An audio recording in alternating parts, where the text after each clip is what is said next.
No. You think I'm joking? You are getting cool. Who were getting them in the work? Ratting in the work, but there you don't know, see my brain of your car. Where so the you don't get away with there. You are before. I will try. You don't try. The fat of any, well, the evidence of any, well, yet to be where a body language or me, or give you a sign in a way, yes. If you need what time man where you're yelling at zero, or you can begging. If you were, or rather, what the money? I swear to God, you are belly.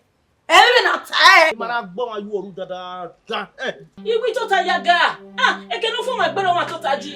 I tell you, go work on all didn't know what. Work on all didn't know what. If you are go get me where one of them where you keep. No, I'm getting anywhere. Any other do it.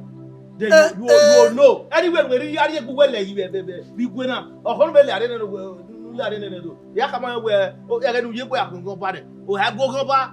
I'll trust you, eh? If you watch me like my Kayasri has said, what, or you can't get it, we'll put her. Imoni, Aga, I thought I who want a money, me now. Did you walk come we are? Let me say, not know how to carry. Make one no super good work of you. Oh, Mama. My wife, when you come with that, okay? That is not to go by now. And this is what I must say. I want to say, I used to use who work over don't you over? Ah? I want one of them. Hey! I want one day. If you have one yoga. If you have one yoga. Imagine new year. Tell me that one again. Make the plans. I want to become landlord. Hey, Bucky!